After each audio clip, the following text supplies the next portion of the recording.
आदाब, मैं हूं आपके साथ आपका मेजबान रहीम अहमद खान। हमारा उत्तर प्रदेश उत्तराखंड देख रहे हैं आप। नजर डालेंगे दोनों रियासतों की तमाम बड़ी खबरों पर। आगाज हेडलाइंस के साथ। वक्फ बोर्ड संशोधन बिल लेकर बोले मुस्लिम लीग के राष्ट्रीय सचिव कौसर हयात। भाजपा का मुस्लिम विरोधी अभियान जारी।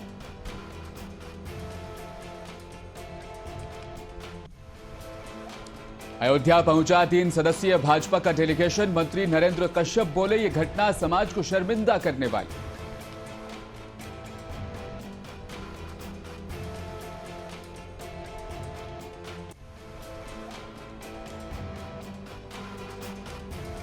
झांसी के राजापुर गांव में एक सनकी बेटे ने मां बाप और भाई को कुल्हाड़ी से काटा। खुद ने कुएं में कूद कर दी जान। पुलिस जांच में जुटी।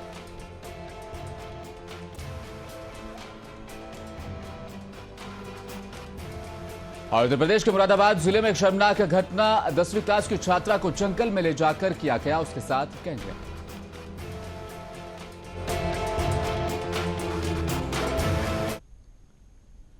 केंद्र सरकार वक्फ बोर्ड संशोधन बिल लेकर आ रही है। वक्फ बोर्ड संशोधन बिल को लेकर मुस्लिम लीग के राष्ट्रीय सचिव कौसर हयात ने अपनी प्रतिक्रिया देते हुए कहा कि मेरा मानना है कि भाजपा सरकार लगातार मुस्लिम विरोधी अभियान छेड़े हुए है। भाजपा सरकार के पास विकास के लिए कोई प्रोग्राम नहीं है, सिर्फ मुसलमानों को दबाने और नुकसान पहुंचाने के लिए मुख्तलिफ प्रोग्राम बना लेती है। कि मैं तो इसको इस तरह सोचता हूं कि भाजपा सरकार लगातार मुस्लिम विरोधी अभियान छेड़े हुए है। जब से भाजपा की हुकूमत आई है उसके पास देश के विकास के लिए कोई प्रोग्राम नहीं है। केवल और केवल वो मुसलमानों के विरोध और मुसलमानों को दबाने के लिए और मुसलमानों को नुकसान पहुंचाने के लिए मुख्तलिफ प्रोग्राम बना रही है। शरीयत में मुदाखलत की गई, कभी 3 तलाक का मसला आया, कभी यकसा सिविल कोड की बात की गई, जिसका देश के विकास से कोई मतलब नहीं है। धारा 370 भी इसकी एक वो था कि उसको एक तरह से आपने क्या नाम सिर्फ मुसलमान होने की वजह से, वरना धारा 371 दूसरी जगह भी है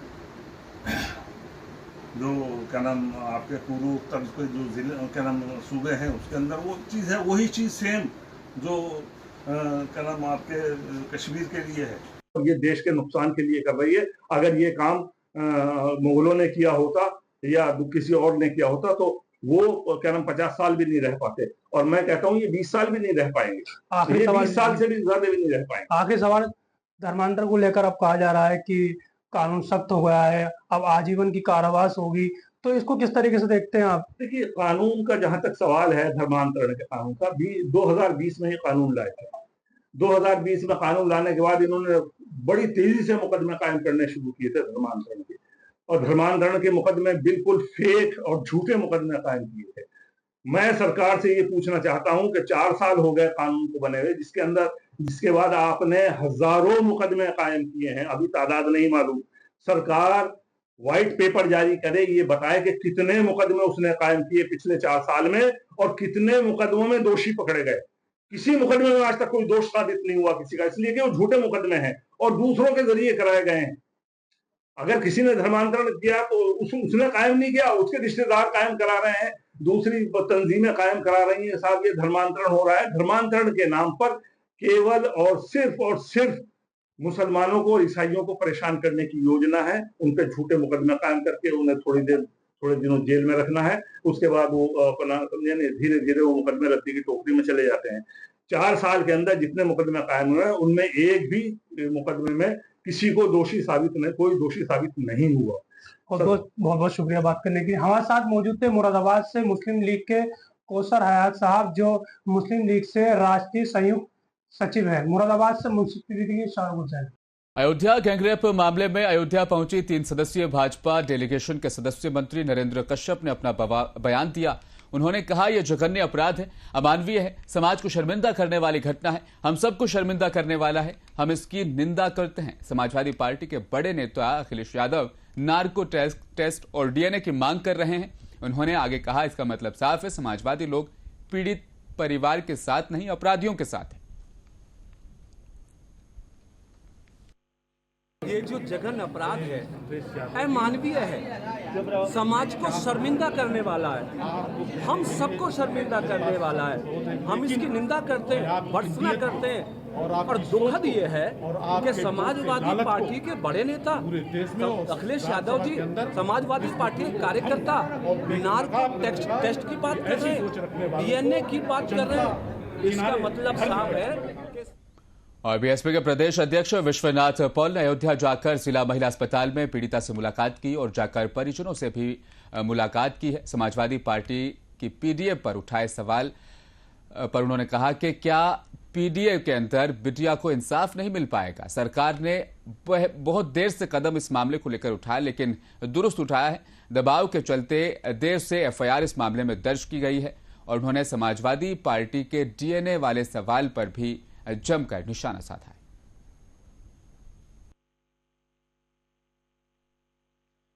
माननीय बहन जी बहुजन समाज पार्टी के राष्ट्रीय अध्यक्ष, उनके निर्देश पर आज ही मैं जो है भदरसा अभी पीड़ित परिवार के घर गया था। उनकी मां घर पे थी, उनसे मिल करके मैं आया हूं। बहुजन समाज पार्टी पूरी तरह पीड़िता के साथ है और निश्चित है कि पीड़ित परिवार को न्याय मिलेगा। फिर मैं वहां से निकल करके अभी जिला अस्पताल महिला हॉस्पिटल पहुंचा हूं। वहाँ भी पीड़िता से मैं मिला हूँ और उसका जो इलाज चल रहा है उसकी भी मैंने पूरी जानकारी की है। वहाँ के जो अधीक्षक हैं महिला डिपार्टमेंट के, उनसे मिलकर। और बुलंदशहर में एक मां दूध मुहे बच्चे को बेचने के लिए सरकारी महिला अस्पताल के बाहर बैठ गई। सुल्ताना ने खुद को विधवा बताकर 20,000 में बच्चा बेचने की बात भी कही थी, जिसका वीडियो सोशल मीडिया पर भी अब वायरल हुआ है। वहीं सीपी सिंह जिलाधिकारी बुलंदशहर ने इस मामले में प्रेस कॉन्फ्रेंस करके जानकारी दी है।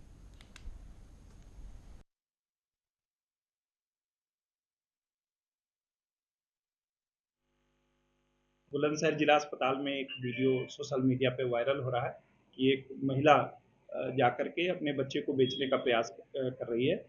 ये सही नहीं है। महिला एक तो विधवा नहीं है और महिला के पति हैं और वो बिल्कुल अच्छे से हैं। कल अपने ससुराल से ही आकर के अपने मायके को जा रही थी। उसका बच्चा बीमार था, वो जिला अस्पताल गई हुई थी। महिला के पिता ने हमको ये बताया कि बच्ची थोड़ा बालक बुद्धि है और कई बार वो भटक जाती है। हमने डीपीओ की टीम भी भेजी हुई है गांव में। और अमेठी जिले में मेडिकल कॉलेज बनाने की तैयारियां अब तेज कर दी गई है। मेडिकल कॉलेज के भवन निर्माण का कार्य प्रगति पर है। मेडिकल कॉलेज के ही एक अंग के तौर पर अमेठी जिले के तिलोई तहसील क्षेत्र अंतर्गत रास्ता मऊ स्थित 200 बेड के जिला रेफरल अस्पताल में अभी तक सिर्फ ओपीडी की ही सेवाएं दी जा रही थी। ऐसे में लगभग 800 मरीज प्रतिदिन ओपीडी में पहुंचते थे और इलाज कराकर वापस चले जाते थे। अभी तक यहां पर किसी भी प्रकार के ऑपरेशन और इमरजेंसी सेवाओं की व्यवस्था नहीं थी, जिसके क्रम में आज उत्तर प्रदेश सरकार के चिकित्सा राज्य मंत्री मयंकेश्वर शरण सिंह के द्वारा 200 बेड के जिला रेफरल अस्पताल में ऑपरेशन थिएटर का फीता काटकर आगाज किया गया।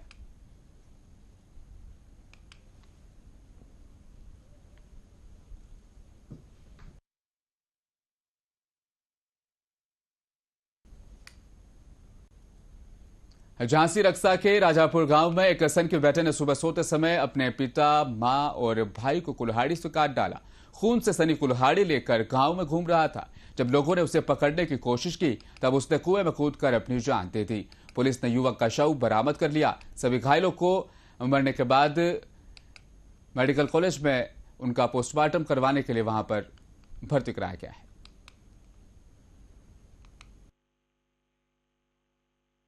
जिसकी उम्र करीब 24 वर्ष है, वो मानसिक रूप से विक्षिप्त था। अपने माता पिता पर अपने शादी करने का दबाव बनाता था। चूँकि ये विक्षिप्त था इसलिए इसकी शादी हो नहीं रही थी। माता पिता भी इसकी शादी नहीं करना चाह रहे थे। इससे क्रोधित होकर आज सुबह सोते समय अपने माता पिता पर इसने कुल्हाड़ी से हमला कर दिया तथा स्वयं कुएं में कूद करके आत्महत्या कर ली है। जो घायल हैं उनको हॉस्पिटलाइज करा दिया गया। दोनों लोग खतरे से बाहर हैं तथा मृतक का पंचायतनामा पोस्टमार्टम कराते हुए अग्रिम वैधानिक कार्य। और संभल में मुरादाबाद मार्ग पर स्थित बिजली घर के पास सड़क किनारे खड़े एक ट्रक पर रात करीब 10 बजे मानसिक रूप से कमजोर महिला चढ़ गई।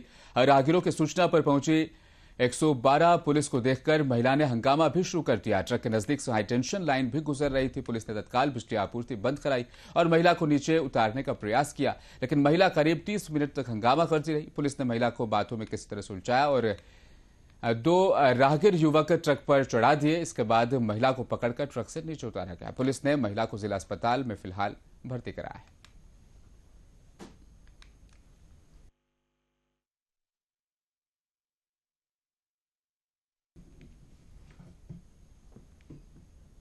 और सीतापुर में मुहर्रम के मौके पर मोहल्ला बंगला स्थित सुखरा मंजिल में मजलिस आयोजित हुई, जिसको लखनऊ से आए शिया धर्मगुरु मौलाना यासूब अब्बास ने खिताब करके बताया कि हज़रत इमाम हुसैन और उनके बेहतर जानिसारों ने करबला में किस तरह कुर्बानी पेश की।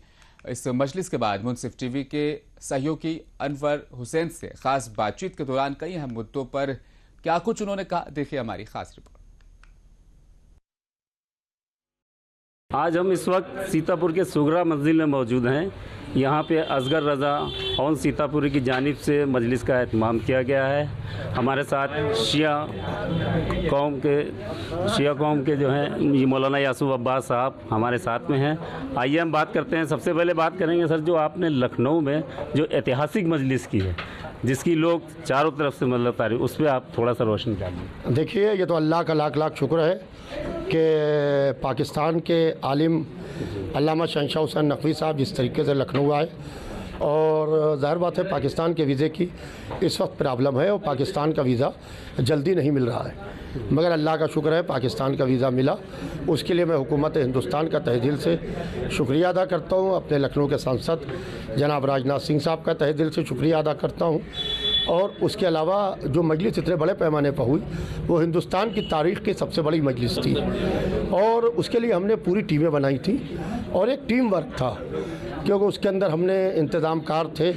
जो लोग नाश्ते का देख रहे थे वो सिर्फ नाश्ते को पर थे कि आए हुए बाहर से मेहमानों को ठीक से नाश्ता मिल जाए। उसके अलावा जो लोग जो थे खाने को देख रहे थे, वो मेहमानों के खानों को, आने वालों को खाने के इंतज़ाम पे थे, उनसे नाश्ते से मतलब नहीं था। इसके अलावा एक टीम बड़े इमामबाड़े में लगी हुई थी, जो बड़े इमामबाड़े के इंतज़ामात को देख रही थी। बड़े इमामबाड़े में हमने कई टीमें लगाई थी। एक तो टेंट की टीम लगाई थी, क्योंकि बहुत बड़ा टेंट लगना था और टेंट का इंतज़ाम होना था। एक लाइट्स की टीम लगाई थी, क्योंकि मजलिस को रात को शिफ्ट किया गया था गर्मी को देखते हुए, लिहाजा एक टीम रात की थी जो लाइट को देख रही थी। उसके अलावा माइक की टीम थी, और फिर हमारे जो रज़ाकारान थे, इंतज़ामकार जो यंग बच्चे थे, उन्होंने बड़ी ज़िम्मेदारी से काम किया। लिहाजा सब मिलजुल के सबके अच्छे माहौल से। और दूसरे हमारे भाइयों का, जो हमारे भाई हैं मौलाना एजाज अत्तर साहब, फ़िरोज़ अब्बास साहब, डॉक्टर अबू तैयब साहब, हमारे बहनोई मीसा मुबारक, इन लोगों का बड़ा अहम इसके अंदर हिस्सा रहा, और इन लोगों ने सब ने पूरी तरीके से हमें सपोर्ट किया, जिसकी वजह से ये मजलिस मुनक्किद हो पाई। सर, एक बात शियों में बड़ा आक्रोश है जो पाकिस्तान में पारा चिनार में जो हुई है जुल्म शियों पे, उस पर आप क्या कहें? देखिए, पाकिस्तान के पारा चिनार में जिस तरीके से शियों का कत्लेआम हो रहा है, और पाकिस्तान सरकार जो सो कॉल्ड इस्लामी सरकार है, बल्कि मैं उसको इस्लामी सरकार नहीं बल्कि आतंकवादी सरकार कहता हूँ। पाकिस्तान का इस्लाम से दूर दूर तक के कोई ताल्लुक़ नहीं है, लिहाजा उसकी मैं भरपूर तरीके से मजम्मत करता हूँ।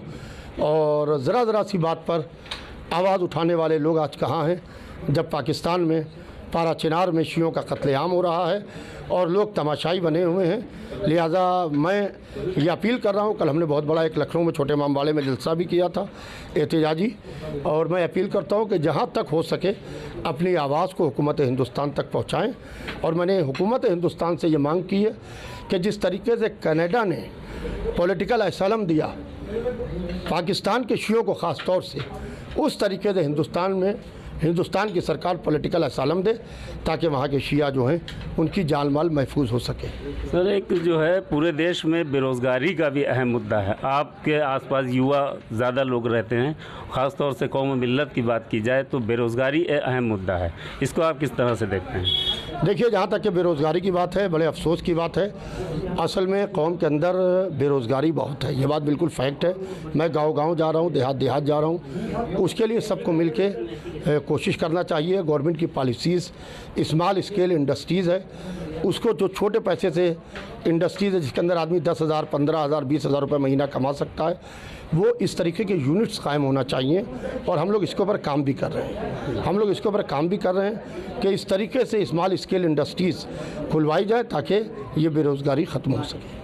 तो ये खास तौर से देखा जाए जो हिंदुस्तान में मुस्लिम लीडरशिप है, वो क्यों मतलब कम होती चली जा रही, क्या वजह है ऐसी? देखिए, हिंदुस्तान में मुस्लिम लीडरशिप जो कम होती चली जा रही है, जहाँ तक मैं समझता हूँ कि हुकूमत लीडरशिप को डेवलप नहीं होने देती है, क्योंकि हुकूमत नहीं चाहती है कि मुस्लिम लीडरशिप डेवलप हो।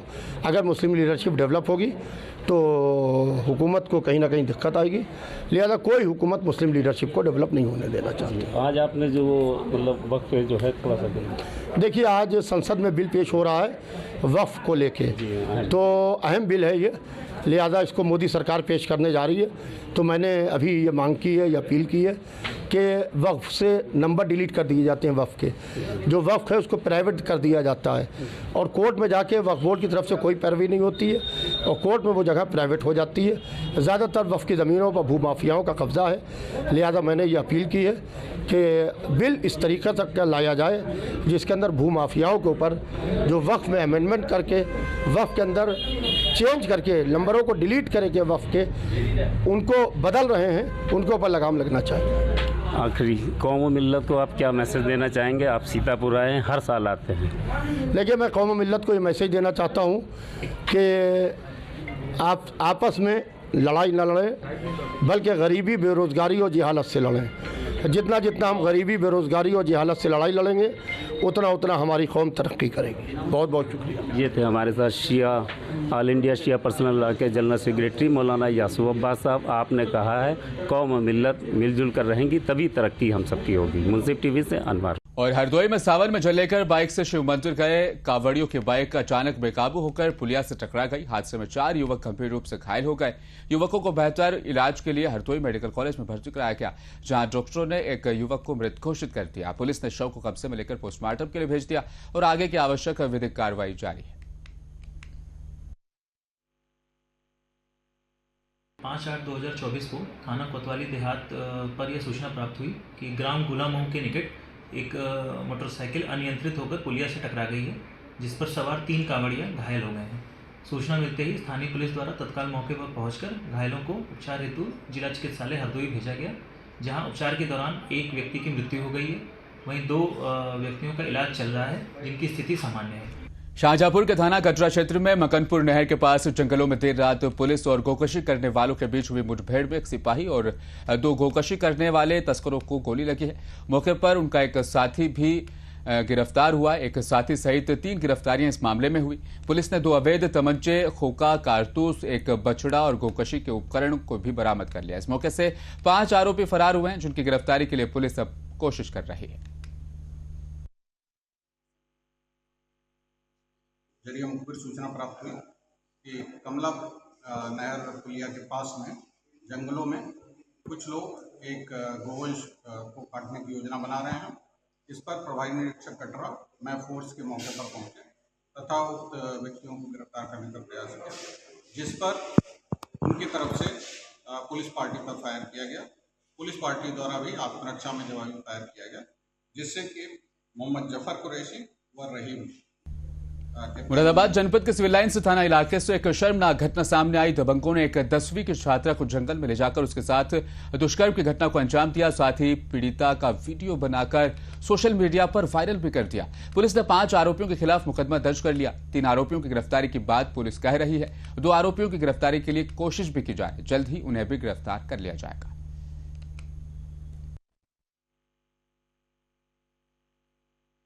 जिसमें बताया गया कि अगवानपुर निवासी एक व्यक्ति, उनकी जो पुत्री है उसको एक सानू नाम का लड़का, सानू और भोला, जो उसे पूर्व से परिचित भी था, उसने उसको किसी अनजान स्थान पर बुलाया और उसके संग रेप का उसने कृत्य किया।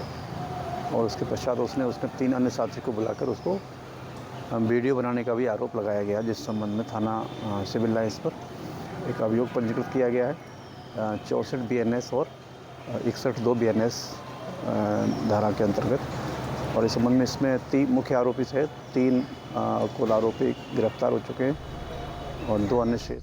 वहीं यूपी के मुरादाबाद में एक कारोबारी और उसके पत्नी ने घर में काम करने वाले एक 15 साल की नाबालिग लड़की के टीवी और मोबाइल देखने से नाराज होकर उसे सजा देने के इरादे से घर पर नाई को बुलाकर बर्बरतापूर्वक उसे गंजा करा दिया।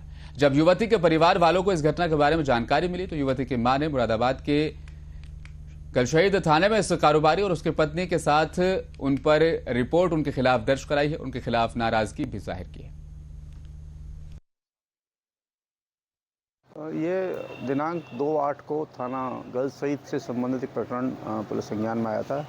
उस पर एक साहिबा नाम की महिला जो जनपद शामली की रहने वाली है, उसकी ओर से 112 पर ये सूचना दी गई थी कि उसकी पुत्री जो यहाँ एक अदनान आलम नाम के व्यक्ति हैं, उनके यहाँ रहती है, काम करती है, उसके संग उन्होंने कुछ अभद्रता की है और किसी नाई से उसके सिर के बाल उन्होंने कटवा दिए। इस संबंध में थाना गर्ल्स सहित पर एक अभियोग पंजीकृत किया गया और इसमें जो आरोपी थे उनके विरुद्ध भी। बांदा जनपद के बबेरू कस्बे के जेपी शर्मा इंटर कॉलेज से खबर है, जहां पर कल 6 अगस्त को होने वाले जिला पंचायत सदस्य और ग्राम प्रधान के लिए उपचुनाव को लेकर आज अंतिम दिन रहा। सोमवार को पोलिंग पार्टियां रवाना की गई, जिसमें पोलिंग पार्टियों में पुलिस बल भी लगाया गया है। बबेरू ग्रामीण वार्ड नंबर 5 से जिला पंचायत सदस्य और ग्राम पंचायत बदौली गांव में कल 6 अगस्त दिन मंगलवार सुबह 7 बजे से मतदान कराया जाएगा। इस मौके पर बबेरू उप जिलाधिकारी नमन मेहता, तहसीलदार लखनलाल राजपूत, नायब तहसीलदार मनोहर सिंह और खंड विकास अधिकारी बबेरू सहित ब्लॉक स्तर और तहसील स्तर के अधिकारी और कर्मचारीगण मौजूद रहे। सुरक्षा की दृष्टि से बबेरू कोतवाली प्रभारी निरीक्षक राजकुमार सिंह सहित भारी तादाद में पुलिस बल मौजूद रहा।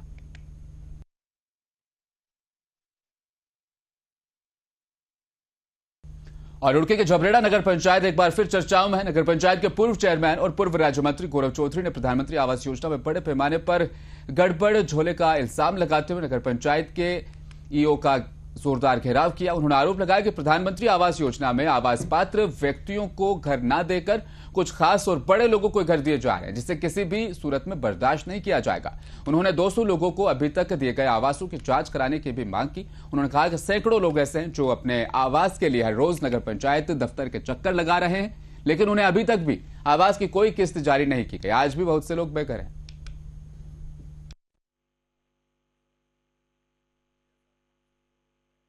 कि हमारे जो मकान बन रहे हैं उनका जो भुगतान हमें होना चाहिए वो नहीं हो पा रहा, और कई बार नगर पंचायत के चक्कर लगाने के बाद भी उनका ये समस्या का समाधान नहीं हो रहा था। और मेरे पास यहाँ तक सूचना थी कि जो गरीब आदमी यहाँ आते थे नगर पंचायत में, उनसे कोई ठीक से बात भी नहीं करता था। आज हमारे जो ईओ हैं पाठक जी, हमने उनसे समय लिया और समय लेने के बाद उनके सामने समस्या रखी।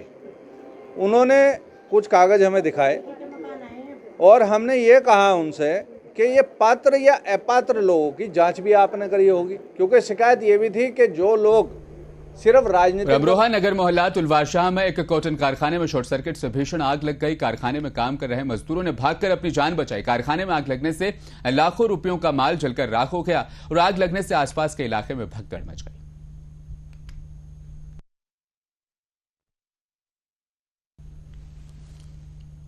आजमगढ़ मुबारकपुर में जगत नारायण हॉस्पिटल और फार्मेसी का उद्घाटन शारदा देवी ने फीता काट कर किया। मुबारकपुर नगर सहित आसपास के ग्रामीण क्षेत्रों के लोगों का इलाज कराने की सुविधा के दृष्टिगत अब जगत नारायण हॉस्पिटल का आगाज कर दिया गया। विधि विधान और पूजा अर्चना के साथ इसका शुभारंभ किया गया है।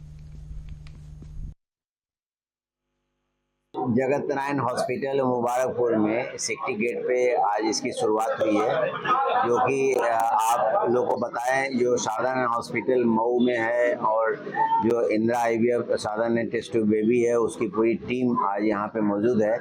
और आप हम लोग के पिताजी जो संरक्षक है साधारण हॉस्पिटल ग्रुप के, उनका एक सपना था कि उनका गांव यहीं पास में, हम लोग का गांव जो नैठी गांव था के रहने वाले पिताजी थे। और आजमगढ़ बुनकर विपणन केंद्र मुबारकपुर में आगामी 7 अगस्त को राष्ट्रीय हथकरघा दिवस के तौर पर मनाए जाने वाले सेमिनार की तैयारियों को लेकर एक गोष्ठी का आयोजन किया गया, जिसमें डीडीएम नाबार्ड आरिफ खान और हिना देसाई के अलावा बुनकर विपणन केंद्र के सचिव इफ्तिखार अहमद मुनीम के साथ ही इलाके के बुनकर समाज के लोगों ने हिस्सा लिया है।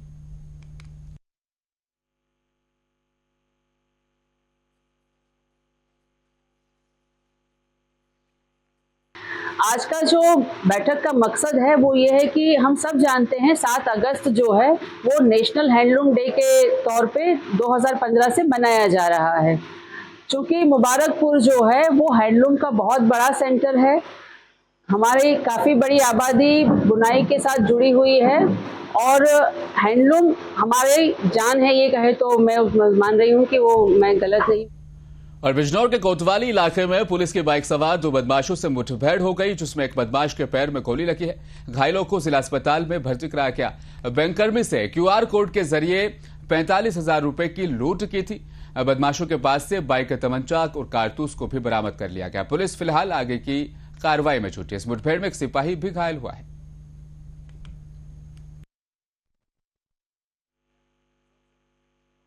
तभी दो संदिग्ध व्यक्ति एक बाइक से आते दिखाई दिए। पुलिस के द्वारा इनको रोके जाने पर ये मौके से बाइक छोड़कर भागने लगे। पुलिस के द्वारा इनका पीछा किए जाने पर इन बदमाशों के द्वारा पुलिस पार्टी पर फायर किया गया, जिसके जवाब में आत्मरक्षार्थ पुलिस ने भी इन पर फायर किया। और उत्तर प्रदेश के जिला बिजनौर के कस्बा किरतपुर में स्थित एलटीआर पब्लिक स्कूल में ताइक्वांडो कोच हिमांशु भारती की मुख्य देखरेख में बेल्ट प्रमोशन टेस्ट प्रतियोगिता का आयोजन किया गया। प्रतियोगिता में मुख्य अतिथि के तौर पर भाजपा युवा मोर्चा जिला अध्यक्ष रोबिन चौधरी, वरिष्ठ अतिथि के तौर पर एलटीआर पब्लिक स्कूल प्रबंधक अनिरुद्ध गोयल और प्रतियोगिता के परीक्षक के तौर पर ताइक्वांडो एसोसिएशन ऑफ बिजनौर के सचिव अंकुश चौधरी भी मौजूद रहे। प्रतियोगिता में 52 ताइक्वांडो खिलाड़ियों ने हिस्सा लिया है।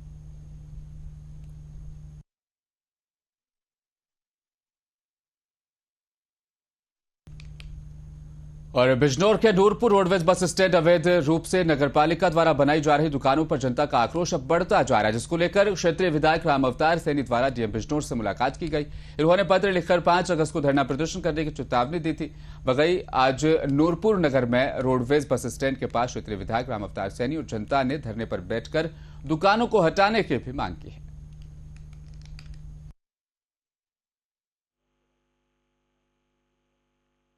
आप लोगों ने मुझे विधायक बनाया, मेरी जिम्मेदारी है कि आपके दुख सुख में मैं हमेशा आपके साथ हूँ। मैं जानता हूँ कि मुझे 10% लोगों ने मेरा चेहरा भी नहीं देखा था, लेकिन समाजवादी पार्टी को आप वोट देने का काम करा और मैं उसके लिए आपका। हमारा उत्तर प्रदेश उत्तराखंड की खबरों में फिलहाल इतना ही। मजीद खबरों के लिए आप बने रहें हमारे साथ और देखते रहें मुंसिफ टीवी न्यूज।